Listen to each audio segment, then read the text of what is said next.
الحمد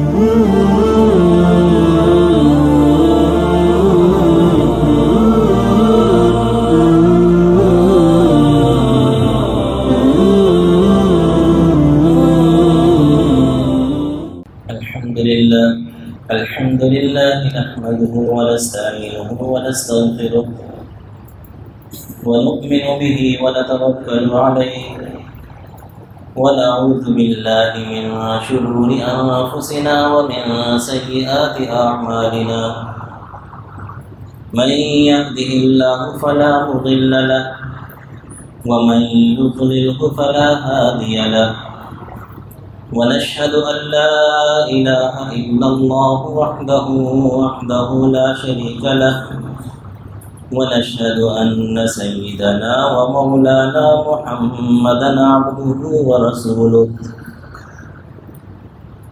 أما بعد فأعوذ بالله من الشيطان الرجيم بسم الله الرحمن الرحيم وما أمروا إلا ليعبدوا الله مخلصين له الدين حنفاء ويقيموا الصلاة ويؤتوا الزكاة وذلك دين القيمة صدق الله مولانا العظيم وصدق رسوله النبي الكريم ونحن على ذلك لمن الشاهدين والشاكرين والحمد لله رب العالمين. میرے محترم دوست اور بزرگوں، اللہ تعالیٰ نے جتنے بھی احکامات انسانوں کو دیے، صرف مسلمانوں کو نہیں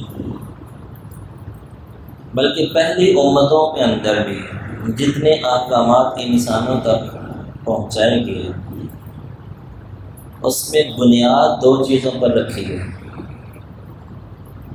اگر وہ دو چیزیں ان احکامات کے اندر پائی جائیں گی، ان اعمال کے اندر پائی جائیں گی تو وہ قابل قبول ہے.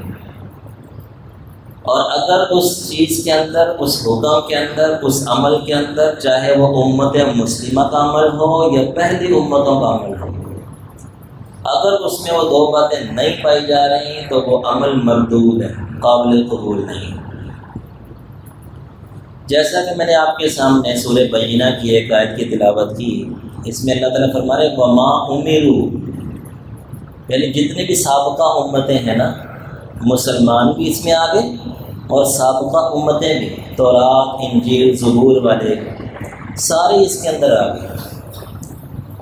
ان کو یہ حکم دیا گیا تھا کہ الا لیعبدوا اللہ مخلصین لہ الدین حنفاء، کہ سب سے پہلی بات تو یہ کہ جو عمل ہے وہ سیدھا ہونا چاہیے. عمل سیدھا ہونا شرط ہے، حنیف ہونا شرط ہے. اگر عمل سیدھا نہیں ہے، اگر عمل سنت سے ہٹا ہوا ہے، اگر عمل کے اندر بدعت پائی جا رہی ہے تو وہ مردود ہے، کیونکہ وہ حنیف ہی نہیں ہے. حنیف ہونا شرط ہے. قرآن پاک کہہ رہا ہے کہ عمل سیدھا ہو. اب چاہے وہ نماز ہے، روزہ ہے، زکوٰۃ ہے، حج ہے، یا انفاق فی سبیل اللہ ہے، جتنے بھی طریقے ہیں. اب دیکھیے عام طور سے جو بدعت ہوتی ہے نا، بدعت تو بڑی خوشنما ہوتی ہے. شیطان نے جو بدعت ایجاد کی ہے نا، وہ بڑی خوشنما چیز ہے، کوئی ایسی عام چیز نہیں ہے. کہ جو آپ علیہ السلام فرما رہے ہیں، جس کا مفہوم یہ ہے کہ کفر اور شرک کے بعد سب سے بڑی جو گناہ والی چیز ہے وہ بدعت ہے.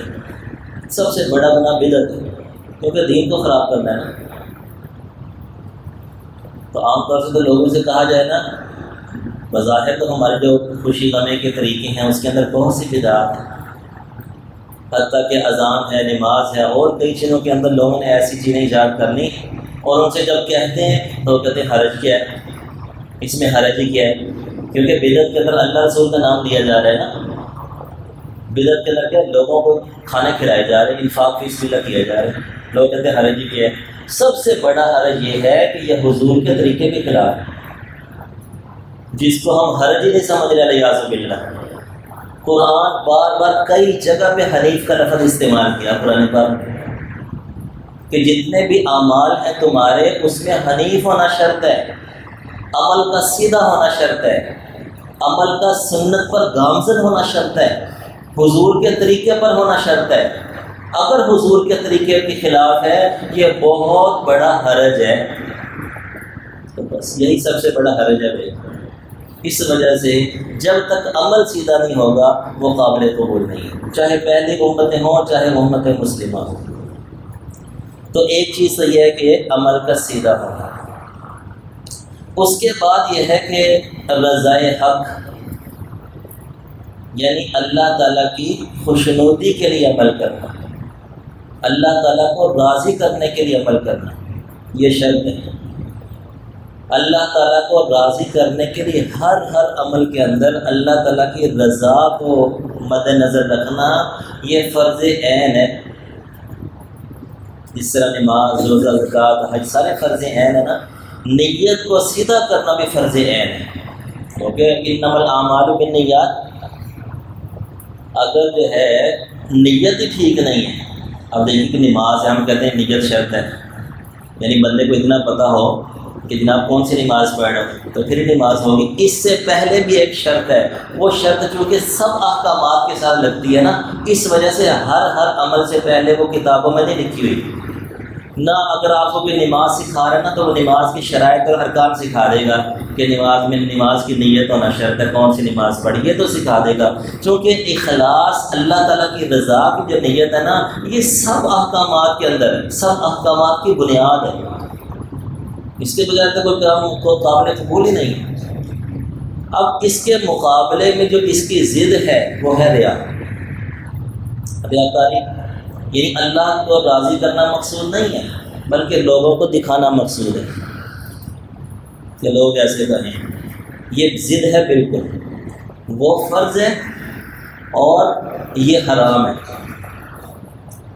اللہ تعالیٰ کو راضی کرنے کی نیت کرنا یہ فرض عین ہے، اور لوگوں کو دکھلاوے کی نیت کرنا یہ حرام ہے، کئی جگہ اس کی مذمت آئی ہے، اور یہ ایسا کبیرہ گناہ ہے کہ بندے کے ہاتھ سے جو نیک اعمال ہیں وہ بھی گئے، نیک عمل بھی برباد، اور جو اس نے جو چیز مال ہے، جان ہے، جو بھی اس نے وہ بھی ضائع گئی، اور الٹا یہ وبال بن جاتی چیز، اس درجے کی یہ حرام چیز ہے۔ بلکہ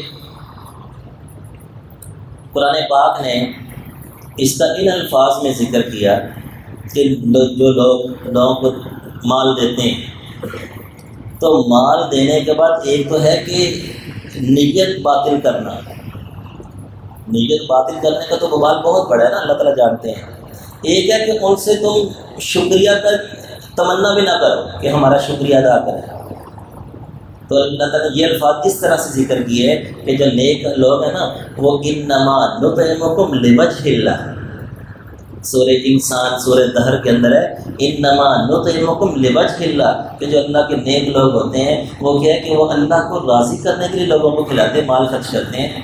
لا نرید منکم جزاء ولا شکورا، یعنی وہ ایسے نیک لوگ ہیں، نیت ایسی ان کی صاف ستھری ہے کہ اللہ تعالیٰ کو راضی کرنے کی نیت تو ہے ہی ہے، ساتھ لوگوں سے وہ شکریہ کے متمنی بھی نہیں ہے کہ لوگ ہمارا شکریہ ادا کریں یا لوگ اس کا کوئی بدلہ ہمیں دیں، اس کے بھی متمنی نہیں ہے۔ یہ اس سے بھی بڑھ کر چیز ہے، وہ علیحدہ چیز ہے کہ اگر کوئی بندہ احسان کرتا ہے تو اس کو شکریہ ادا کرنا حق ہے، جیسا کہ پچھلے جمعے میں بات ہوئی تھی کہ حدیث شریف میں آتا ہے جس کا مفہوم ہے من لم یشکر الناس لم یشکر اللہ، کہ جو لوگوں کا شکریہ ادا نہیں کرتا وہ اللہ کا شاکر بندہ نہیں بن سکتا۔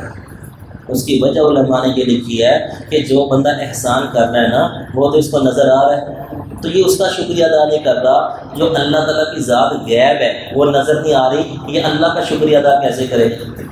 تو لہذا بظاہر جو بندہ کوئی نیکی کر رہا ہوتا ہے اس کا شکریہ ادا کرنا یہ بھی ایک حق ہے، لیکن جس بندے نے احسان کیا اس کے دل میں یہ نہ ہو کہ یار میں نے اتنا احسان کیا ہے، اتنی نیکی کی ہے، اتنا مال دے دیا ہے اور اس نے مجھے شکریہ تک نہیں کہا، اس نے مجھے جزاک اللہ بھی نہیں کہا، اس کے دل میں ایسا نہ ہو۔ تو گویا کہ یہ اس درجے میں عمل کرنا ہوتا ہے، اخلاص اس درجے میں ہوتا ہے۔ وگرنہ کیا ہے کہ قرآن پاک نے اعلان کر دیا کہ آپ علیہ السلام سے کہلوا دیا، قل کہہ دیجیے هل ننبئکم بالاخسرین اعمالا، کہ آپ کہہ دیجئے کہ هل ننبئکم بالاخسرین اعمالا، کہ میں تمہیں بتلا دوں کہ لوگوں میں خسارے کے اعتبار سے کہ جتنے بھی لوگ ہیں ان کے عمل خسارے میں گئے کون لوگ ہیں؟ الذین ضل سعیہم فی الحیاۃ الدنیا وہم یحسبون انہم یحسنون صنعا، ساری زندگی وہ نیک اعمال کرتے رہے بظاہر، لیکن یا تو طریقہ ٹھیک نہیں تھا یا نیت ٹھیک نہیں تھی، تو وہ کیا ہے کہ وہم یحسبون انہم یحسنون صنعا، بظاہر تو وہ بڑے گمان کر کے کہ لو جی بڑا کچھ اکٹھا کر کے لے کر جا رہے ہیں، لیکن وہ خالی ہاتھ جا رہے ہیں کیونکہ نیت ہی ٹھیک نہیں ہے، ان کی طریقہ ہی ٹھیک نہیں ہے۔ تو یہ کس قدر، جیسے ایک اور حدیث میں آتا ہے کہ جس میں آپ علیہ السلام نے فرمایا، اس کا مفہوم یہ ہے کہ تم مجھے بتاؤ کہ فقیر اور مسکین کون ہوتا ہے؟ تو صحابہ نے عرض کی یا رسول اللہ، فقیر اور مسکین وہ بندہ ہوتا ہے کہ جس کے پاس کچھ بھی نہ ہو، مال نہ ہو، محتاج ہو۔ تو آپ نے فرمایا نہیں یہ مسکین نہیں ہے۔ یہ کیا مسکین ہے؟ جہاں مال نہیں ہے تو روٹی تو مل ہی جانی ہے نا، یہ کوئی مسکین نہیں ہے۔ آپ نے فرمایا مسکین وہ بندہ ہے کہ جو ساری زندگی بڑے نیک اعمال کرتا رہا، بڑے نیک اعمال کرتا رہا، لیکن کہیں نہ کہیں خلل تھا، یا تو اس کا طریقہ ٹھیک نہیں تھا، یا اس کی نیت ٹھیک نہیں تھی، یا پھر اس نے لوگوں کو حقوق دینے تھے، مختلف سبب ہو سکتے ہیں۔ اور جب قیامت کے دن کیا ہوگا کہ اس کی نیت باطل ہونے کی وجہ سے وہ عمل لکھے ہی نہیں ہوں گے۔ ساری زندگی وہ نیک عمل کرتا رہا، صدقہ خیرات کرتا رہا، انفاق فی سبیل اللہ کرتا رہا، تو جناب نیت ٹھیک نہیں تھی، سب کار ہے ہی نہیں آگے، اور جو کچھ ہیں اس میں لوگوں کے کوئی حقوق مارے ہوئے ہیں، کوئی لوگوں کے حقوق دینے ہیں، تو وہ اس کے جو نیک عمل بظاہر کچھ آگے وہ بھی تقسیم ہوتے جا رہے ہیں، اور جناب اب کیا ہے کہ بندہ اکیلا کھڑا ہے، کوئی نیک عمل پاس ہی نہیں ہے۔ یہ مسکین آدمی ہے کہ بظاہر اتنے عمل وہ کر کے آیا، ساری زندگی نیک اعمال کرتا رہا، اور اب آخرت میں اس کے پاس نیکی ہے ہی کوئی نہیں، یہ ہے مسکین۔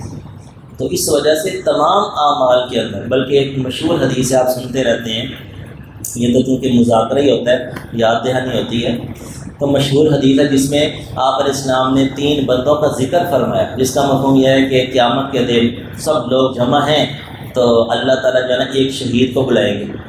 اب شہید کو بلائیں گے کہ بتاؤ تجھے اتنی نعمتیں دی، سب سے بڑی نعمت کیا اللہ تعالیٰ نے دی کہ جہاد کرنے کی توفیق دے دی، یہ بہت بڑی نعمت ہے۔ جتنے بھی نیک اعمال ہوتے ہیں نا، نیک اعمال یہ اللہ تعالیٰ کی توفیق سے ہوتے ہیں۔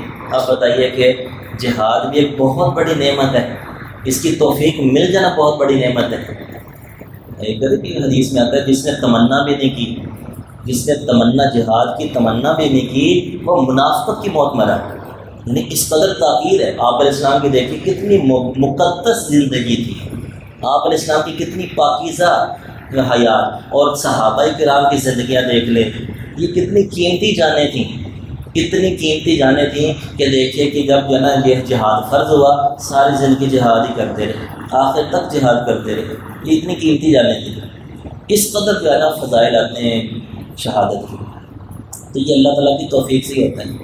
تو اللہ تعالیٰ کیا پوچھ رہے ہیں کہ اتنے تجھے نعمتیں دی ہیں، جہاں تک کہ جہاد جیسی نعمت کی توفیق تجھے دی، تو نے کیا کیا؟ اس نے کہا یا اللہ میں نے حق ادا کر دیا، کہ جہاد اتنا کیا کہ میں نے اپنی جان ہی لٹا دی۔ اللہ تعالیٰ فرمایا کہ جھوٹ بول رہے ہیں، کیونکہ نیت کا اللہ کو پتہ ہے۔ یہ نیت ایسی چیز ہے کہ اس کا کسی کو پتہ نہیں چلتا۔ نیت کا معاملہ اللہ کا معاملہ، بندے کا معاملہ ہے۔ فرشتہ نے تو بظاہر نیک اعمال، لیکن نیک عمل کرتا جا رہا ہے، اب نیت ٹھیک نہیں ہے، یہ تو اللہ کو پتہ ہے۔ جیسے جو شیطان تھا نا، شیطان یہ استاذ الملائکہ کیسے مشہور ہو گیا؟ یہ عبادت بڑی کرتا تھا، فرشتوں میں رہتا تھا، عبادت بڑی کرتا تھا۔ بعض احادیث کے اندر آتا ہے کہ اس نے 7 لاکھ سال عبادت کی ہے، 7 لاکھ سال، بعضوں میں آتا ہے 5 لاکھ سال عبادت کی ہے۔ تو فرشتوں میں بھی استاذ الملائکہ مشہور ہو گیا، لیکن کیا تھا کہ نیت اللہ تعالیٰ جانتے تھے۔ ایک سجدہ بھی اس نے اخلاص کے ساتھ نہیں کیا، ایک سجدہ بھی اللہ کی رضا کے لیے نہیں کیا، بلکہ اس کو پتہ تھا کہ زمین میں اللہ نے کسی کو خلیفہ بنانا ہے، تو یہ خلافت کے چکروں میں یہ سجدے کرتا ہے، عبادت کرتا رہا، ایک سجدہ اخلاص پر مبنی نہیں تھا۔ تو گویا کہ نیت ایسی چیز ہے کہ اللہ کو پتہ یا بندے کو پتہ ہے. تو اللہ تعالیٰ فرمایا کہ جھوٹ بول رہا ہے یہ بندہ، تو گویا کہ دیکھیے کہ کتنی قیمتی چیز اس نے اپنی جان بھی گنوا دی، اور وہی والی یعنی جو اس کا اتنا بڑا عمل تھا وہ وبال کا سبب بن گیا، جہنم میں لے جانے کا سبب بن گیا. اب ایک ہے کہ بندہ بھی ساری زندگی جہاد نہ کرتا، ٹوٹا پھوٹا جو عمل کر رہا ہے چلو وہ بھی اللہ کی رضا کے لیے کر رہا ہے نا، تو وہ بھی بہت بڑی چیز ہے. ایک ہے کہ اتنا بڑا عمل کیا اور الٹا کیا ہے کہ وہ وبال بن گیا، جہنم میں لے جانے کا سبب بن گیا. اسی طرح دوسرے بندے کو لایا جائے گا سخی ہو، کہ پوچھا جائے گا کہ اتنی نعمت اللہ پاک نے تجھے دی، اتنا مال دیا، کیا کیا؟ تو کہ یا اللہ ساری زندگی خرچ ہی کرتا رہا، میرے گھر کے باہر لائنیں لگی ہوتی تھی، ساری زندگی خرچ کرتا رہا. یا اللہ آپ مسجد والوں سے پوچھ لیں کتنا میں چندہ سب کو پتہ، سب کو ہی دیں گے. تو اللہ تعالیٰ فرمائیں گے کہ میری رضا کے لیے نہیں کیا، لوگوں کے لیے کیا. تو ٹھیک ہے، لوگوں نے کہا بہت بڑا سخی آدمی ہے، تو وہ تو کہا جا چکا، جھوٹ بول رہے ہیں، اس کو کھا کے جہنم میں ڈال دیں. تو یہ جو ہے نا، یہ والا جو عمل جو ریاکاری ہے، اللہ تعالیٰ کو اس قدر یہ مغضوب عمل ہے کہ وہ بظاہر نیک عمل ہے لیکن وہی وبال کا سبب بن رہا ہے. اسی طرح ایک عالم کو لایا جائے گا. دیکھیے کہ یہ جو علم ہے نا، یہ بہت بڑی سعادت ہے کہ آپ صلی اللہ علیہ وسلم ساری زندگی حضور، ممبر حضور کے پاس رہا، مصلی حضور کے پاس رہا. ممبر اور مصلی پر کھڑے ہو جانا یہ بہت بڑی نعمت ہے، بہت بڑی سعادت کی بات ہے. اب تو اس کی ویلیو نہیں ہے نا، ہمارے ہاں تو دنیا میں ویلیو ہوتی ہے نا، کہ ویلیو دیکھی جاتی ہے تو اس لحاظ سے اس کی قیمت لگائی جاتی ہے. اب ویلیو جناب دنیا کی بھاگ دوڑ کی ہے تو اس وجہ سے جناب وہ لوگ ادھر چل رہے ہیں. اب افغانستان میں ویلیو جو ہے نا مصلی کی ہو گئی ہے، ممبر کی ہو گئی ہے، کیونکہ ممبر اور مصلی والے لوگ اقتدار میں آ گئے نا، حکمرانی میں آ گئے تو اس کی ویلیو بڑھ گئی ہے. تو ہم تو جو ہے نا دیکھتے ہیں کہ نقد کیش کیا ہے. دیکھیے کہ آپ علیہ السلام ساری زندگی مصلی اور محراب حضور کے پاس رہا، اسی کو میراث کہا گیا کہ حضور کی میراث یہ ہے.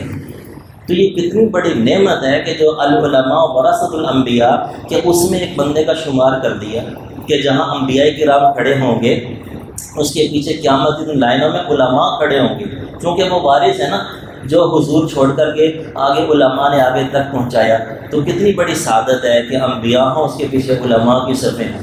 اتنی بڑی سعادت ہے تو اس سے بڑھ کر ذمہ داری بھی ہے کہ جناب ساری زندگی ماشاءاللہ ایسے بیانات کیے کہ لوگ جناب بلے بلے کے واہ واہ کریں گے، بڑے نقطے بیان کرتے رہے، بڑے عجیب بیان کرتے رہے. اب جناب نیت یہ تھی تو اللہ تعالیٰ فرمائیں کہ اس کو اٹھا کے جہنم میں ڈال دیں.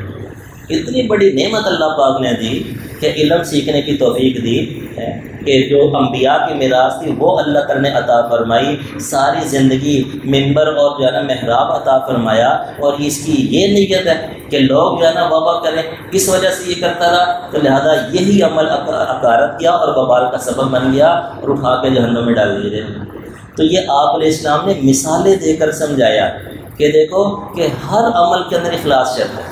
جتنی بھی لوگ عبادات کرتے ہیں نا وہ تین چیزوں سے باہر نہیں ہیں، یا قولی عبادت ہوتی ہے، یا مالی عبادت ہوتی ہے، یا جانی عبادت ہوتی ہے. جتنی بھی عبادات ہیں، مالی عبادت کے اندر صدقہ زکوٰۃ جو بھی خراب ہے وہ مالی عبادت ہے، اور قولی عبادت کے اندر یہ جو علم ہے، یہ دعوت و تبلیغ ہے، ساری قولی عبادت ہے. اور جانی عبادت کے اندر جہاد فی سبیل اللہ. گویا کہ یہ جو تین مثالیں دی نا، ساری عبادات اس کے اندر جمع کر دیں کہ اس کے اندر اخلاص شرط ہے. اور بلکہ آپ علیہ السلام سے کہلوایا گیا قرآن پاک کے اندر، قل کہہ دیجئے ان صلاتی و نسکی و محیای و مماتی. گویا کہ خلاصہ بیان فرما دیا کہ نماز روزہ تو ہے ہی ہے، حتیٰ کہ حضور نے فرمایا محیای و مماتی، میرا جینا مرنا ہی اللہ کے لیے. یہ گویا کہ ہر بندے کا جینا مرنا اللہ کی رضا کے لیے ہو. زندگی کے اندر جتنے بھی اعمال کر رہا ہے اللہ تعالیٰ کی رضا مقصود ہو، اس کے علاوہ کوئی اور چیز مقصود نہ ہو، وگرنہ سارے کا سارا عمل بیکار چلا جائے گا. تو گویا کہ نیت کو درست کرنا یہ فرض ہے، اللہ تعالیٰ کو راضی کرنے کی نیت کرنا یہ فرض ہے. اور اس کے مقابلے میں اس کی جو ضد ہے لوگوں کے لیے، لوگوں کے دکھلاوے کے لیے عمل کرنا، یہ حرام ہے. تو اللہ تعالیٰ سے دعا ہے جو کہا سنا اللہ تعالیٰ اس کے اوپر عمل کرنے کی توفیق عطا فرمائیں.